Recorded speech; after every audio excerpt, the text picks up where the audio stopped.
फिर लेख पढ़े गए और पहला जो आप लोगों ने सुना है कि मिस्टर सिन्हा की, तो काल चक्र पर जो उन्होंने कहा है नए तरीके से, वो अपने तरीके से उन्होंने एक स्ट्रक्चर खड़ा किया है और स्वाभाविक है कि ऑथेंटिक है, जहाँ कहाँ से लेकर के जो भी जो मैं समझ रहा हूँ उसमें इन्होंने अपना स्ट्रक्चर माइक काल चक्र वो भी अनित्यता अनात्मता की पृष्ठभूमि में है। और जो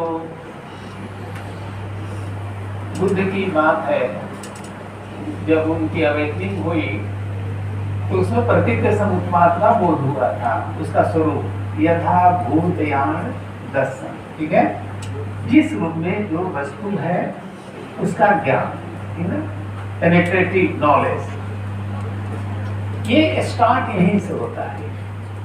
तो यदि वस्तु का स्वरूप जान गए, जो मेरा वो स्वरूप है, क्योंकि मैं भी तो एक वस्तु हूँ और इसी प्रकृति का दिया हूँ, तो जो डायनेमिक प्रिंसिपल है, जो प्रोसेशनल फिलॉसफी जिसको कहते हैं, नदी जैसे प्रवहमान है, उड़ती है। लेकिन गंगा नदी कहें तो गंगा है कहाँ? गंगा ये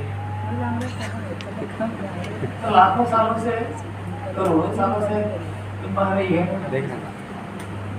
तो इसमें यह है कि इसका नामकरण है, तो उसके अनुकूल वस्तु भी होनी चाहिए। ऐसा लगता है कि अनंत है या परमाणु शाश्वत है, ये सारी चीजें तो देखना पड़ेगा।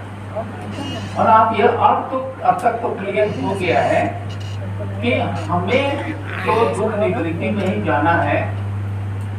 वेदांत का या और जो दार्शनिक संप्रदाय है उनका एक प्रोग्राम है, और बुद्ध का अकेले है। जितने जो शाश्वतवादी हैं, सभी के सभी, चरवाक भी एक शाश्वतवादी नहीं है, सब्सटेंशियलिस्ट है, वो सब एक साइड में हो गए, बुद्ध अकेले पड़ गए। जैसे समय आता है तो सभी इकट्ठा होकर के आक्रमण करते हैं, और एक अकेला व्यक्ति या अकेला संप्रदाय सबको जवाब देता है और छक्के छूट जाते हैं सबके। यानी जो दुर्गति होती है बुद्धिज्म के कारण, बुद्ध के कारण, वो आज तक नहीं मिला। और प्रोपेगेंडा कर करके उसको जिन निगेटिव जो एक लैंग्वेज होती है उसका प्रयोग किया गया, जब आर्गुमेंट्स में नहीं खड़े हुए। हालांकि दूसरे संप्रदाय भी आदरणीय है, सम्माननीय है, उनकी व्यूज है, कोई बात नहीं, लेकिन जिस तरह की भाषा का प्रयोग होता है बुद्ध के प्रति, और बुद्ध जो है उतने उत्तेजक जो है भाव वाले व्यक्ति नहीं थे। इसमें एक चीज समस्या आती है कि एक तो मिस्टर सिन्हा ने जो कहा, एक तो प्रशंसनीय है, उन्होंने अपना स्ट्रक्चर खड़ा किया, अगर समझा हूँ तो, और वो सारा बुद्धिज्म में जैसे किया है, तो एक आप कह सकते हैं कि एक नया प्रयास है, और वो जो सम्माननीय है, स्वीकार्य है। धम्मचक्र प्रवर्तन सूत्र की जो 3 धारा है, एक तो उन्होंने बुद्ध ने खुद ही उसकी देशना की, दूसरी 2 की अलग से नहीं की। उन्होंने किया है कि नहीं किया है हम नहीं जानते, लेकिन उसका करना पड़ेगा, आप करते हैं, क्योंकि जो पैराडाइम शिफ्ट हो रहा था, रेडिकल शिफ्ट हो रहा था, वो जा करके माध्यमिक में नागार्जुन में हुआ, और वो उसे शिफ्ट हो, और उसके बाद योगाचार विज्ञानवाद में असंग और वसुबंधु ने एक दूसरा पैराडाइम शिफ्ट किया, रेडिकल शिफ्ट किया। तो ये असंग के आधार पर उन्होंने तृतीय कहा, और माध्यमिक को उन्होंने उसको दूसरा बनाया। अगर ऐसा है तो 3 धम्मचक्र प्रवर्तन जो है वो, आप ये क्लेम जो है, जहाँ तक ध्यान है कि अब तो थोड़ी सी स्मृति भी जा रही है, हो सकता है, तो ये चीज जो है, क्यों कि जो शुद्ध लिटरेचर है, अभिधम्म में है, अभिधर्म में जो उसकी कंटिन्यूटी हुई, उसका बहुत ही शार्प जो है, उसका जो है अटैक हुआ क्योंकि 27वें चैप्टर में देख सकते हैं कि अब धर्म की कैटेगरीज को ही माध्यमिक ने परीक्षा की है, आप देखेंगे। तो मध्यमक कारिका में और वह जो प्रत्येक परीक्षा है फर्स्ट चैप्टर है उसी मेथोडोलॉजी को निकाला और निकाल करके उसने जो है प्रपंच एक शून्यता का दृष्टि ले। शून्यता तो सब जगह है, पुत्र शून्यता है, माँ है तो शून्यता है, धर्म शून्यता है, क्या क्या शून्यता है, और ये प्रपंच शून्यता है। शून्यता तो सब जगह है, क्योंकि शून्यता यदि इसका चित्त शुद्धि नहीं होती है उसमें, तो इसका इतना ही बातें तो बहुत है। तो उस तरह से जो हिस्टोरिकल फिलोसॉफिकल जो डेवलपमेंट हो रहा है उसमें आगे अब यह क्वेश्चन ये हो जाता है कि काल जो है, काल हो तो उसका चक्र बने, और चक्र दिखा रहे हैं तो इसका मतलब गतिशील है, और जैसा कि शायद अनित्यता, अनात्मता, दुखता का वो अपने आप में जोड़ा भी है। और वो सारी चीजें कम समय में मंद बुद्धि में जल्दी नहीं मेरे, तो मुझे ऐसा लगा कि थोड़ा सा उसको जोड़ कर देखा जाए तो ऐसा आपने किया नहीं, हम अपनी कमी कर अभी हमारी नहीं, आपकी तो ठीक थी, उसकी बात नहीं करे, लेकिन मैं जो समझा क्योंकि तो उसमें एक चीज है, तो काल का जो एक जो है पदार्थ के रूप में लिया जा गया, जो पदार्थ के रूप में लिया गया, जैसे आपको न्यूटन ने लिया था, और न्यूटन और लाइबनिज के बीच में जो टाइम पर हुआ उसका थोड़ा ध्यान हमारा रहा है, क्योंकि हमारा विषय ही टाइम पर है, the concept of time in Buddhism. तो इसमें और ये सबसे बड़ी मेरी मूर्खता थी कि मैंने इसको लिया, और मुझे नहीं, एक आदमी भी हमें शुभकामना नहीं दी, एक आदमी ने नहीं कहा कि अच्छा जो है, इसने कहा कि संसार में किसी नहीं किया है और तुम जो है फुट करोगे आने वाले दिनों में, तुम गलती की है। तो एक तरह से वो गलती की है, वो अभी थीसिस नहीं चली कई चैप्टर से। तो काल का जो ये जैसे मान लीजिए कि अथर्ववेद में है, काला पचति भूतानि काला संघर्षे प्रजा, क्योंकि काल जो है जितने बींग्स हैं, काला पचति यानी निकल जाता है, अस्तित्व खत्म हो गया उसका। तो एक जो एक्सटर्नल पावर है जो ऐसा एक बनाया गया है कि जिसको जो है उसके जो संहार करता हुआ चलता है, जैसे मृत्यु है, जन्म से लेकर मृत्यु है, तो काल का जो शक्ति है वो बाह्य है। बुद्धिज्म में जो किया गया वो अस्तित्व में ही उसको डाल दिया कि हमारा जो है ब्रह्मांड, जो हमारा अस्तित्व है, उस अस्तित्व में जो सीक्वेंस बनता है क्षणवाद के या उसके कंटिन्यूटी भी बनती है, वो सारी चल रही है क्योंकि इंटर रिलेटेड है। तो ये जो प्रत्येक समुत्पाद है वो एक लाइन चींटी की तरह नहीं चल रहा है, नदी एक चींटी की तरह नहीं चल रही है। आप उसमें एक स्लाइस की तरह काट दें तो स्लाइस में आपको बिलियंस ऑफ जो है मॉलिक्यूल्स आ जाएंगे, तक आप देखें तो एक आप एनालिसिस में आप देखेंगे तो उसमें ये कॉम्बिनेशन, उसमें इतने डायनेमिज्म है कि वो जो है कॉम्बिनेशन हर क्षण में बदल जाता है। इसलिए उसका प्रतिनिधि समुत्पाद का एक मोमेंट का जो है जो ओंटोलॉजी है, वो ओंटोलॉजी जो है ये कंडीशंस बनते हैं और एक दूसरे से इंटीग्रेटेड है और दूसरे से एक जगह कर उसको कॉम्बिनेशन बना देते हैं। इसलिए हर क्षण जो है एक यूनिक है। ये तो हो गया बेसिक फॉर्मुलेशन होगा ओंटोलॉजी का। लेकिन दूसरा जो 4 आर्य सत्य की बात हुई वो उनका इनोवेशन था, ये फॉर्मूला है ना, ये चीज था। तो उसमें भैषज गुरु उनको कहा जाता है कि वो फॉर्मूला जो है उनके बुद्धत्व में नहीं आया है। बुद्धत्व का तो प्रत्येक समुत्पाद ही एक है, लेकिन उसमें जो है 4 आर्य सत्य को जो बनाया, उस 4 आर्य सत्य में जो कॉज एंड इफेक्ट की कंटिन्यूटी है उसके बेसिस पर किया जो प्रकृति में है। तीसरी जो है मध्यमा प्रतिपदा जो है वो एक्सट्रीम में नहीं था, एक्सट्रीम में नहीं, न तो कोई शुद्ध रूप से जो है वो शाश्वत है, न तो उच्छेद है। तो एक मार्ग बनाया उन्होंने जो जिसका एथिकल हो सकता है।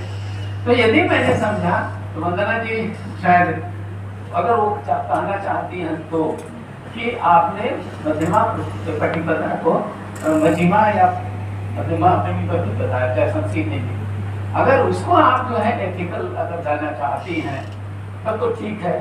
और उनका प्रश्न जो है उसमें उन्होंने प्रतीत समुत्पाद भी जोड़ा है, ठीक है ना। तो ध्यान रखिए, रहने में नहीं। दूसरी चीज है कि जो कंसेप्चुअल और कैटेगोरियल जो फ्रेमवर्क वहां तो बना हुआ है, यहाँ तो बना हुआ है, वो बड़ा खतरनाक है, ठीक है। जो इंटरकास्ट मैरिज होता है तो बड़ा खतरनाक होता है लेकिन अपने गोत्र वगैरह का हो तो थोड़ा सेफ होता है। अब तो भाषा भी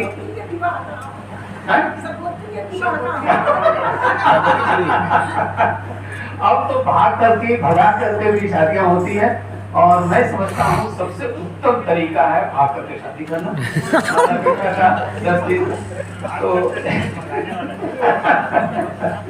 तो ये चीज, अब ये चीज ये देखना है कि यदि काल जो है बाहर रखा गया है, ये कोई सब्सटेंशियलिस्ट अप्रोच है और वो सही है क्योंकि हम सभी उसी चक्र में हैं। हो सकता है कि आप अभी 100 साल और जिए, जैसे हमारे टंडन जी है 100 साल भी जिएंगे, 200 साल भी जिएंगे तो भी उनके ऊपर जो है कोई है नहीं। हम जो है वो 1 2 3 गिनना पड़ेगा। हमारे मित्र है, ये चलता है हमारे इनके बीच। अच्छा, तो काल चक्र यदि हमारे अस्तित्व में ही है, क्योंकि जिस सीक्वेंस में चलता है उस सीक्वेंस का इंटरप्रिटेशन, उस चेंज को इंटरप्रिटेशन टेम्पोरल प्रिंसिपल चाहिए। और टेंडर तो स्पेस, क्योंकि कंटिन्यूटी बनती है तो स्पेशियल हो जाता है।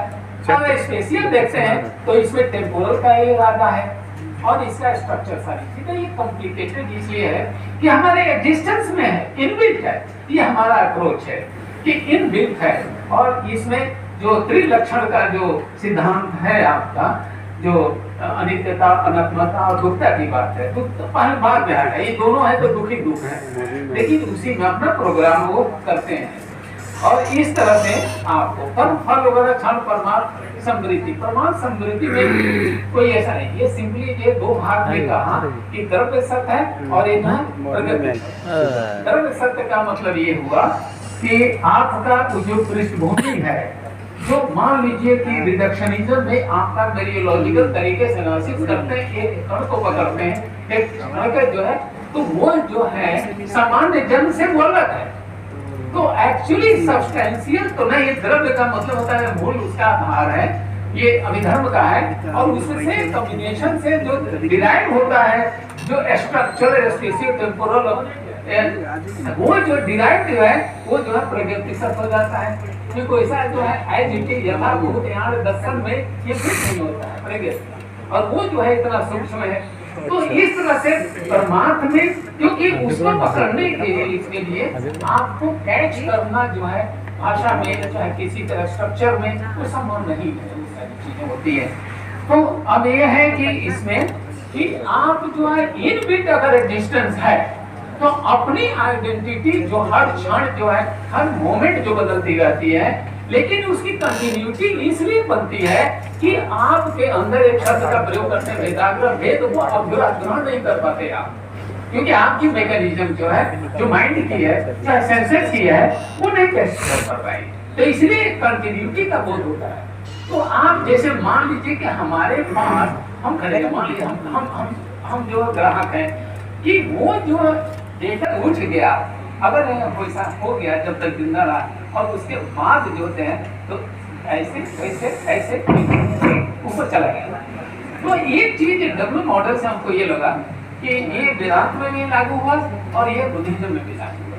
तो इसमें आपसे यही विनय है प्रोफेसर सिन्हा के कि काल का जो आपका जो उसकी ऑन्टोलॉजी मान लीजिए कहना है, तो काल चक्र का जो है उसमें क्योंकि बौद्धों ने इसको भी कहीं कोट किया है, और वो रेफरेंस तत्काल नहीं है कि उसका पदार्थ के रूप में जो है कैसे बनता है और उसका चक्र है, तो काल का चक्र कैसे कहा जाएगा अगर क्षण क्षण एक क्षण तक रहता है। फिर अस्तित्व में निहित है हमारा जगत के जो ऑन्टोलॉजी है, वो है जो है प्रवर्तमान है, और वो जो है इनबिल्ट है, क्योंकि वो हम टाइम को देखते हैं, क्योंकि टेम्पोरलिटी जो है वो टाइम बन जाती है। ठीक है, ये तो हो गया। इन दो बच्चियों ने मिडिल पाथ वाली बात है वो थोड़ी सी सीखी हो ही गई, इसलिए ऐसा कभी मत करिए।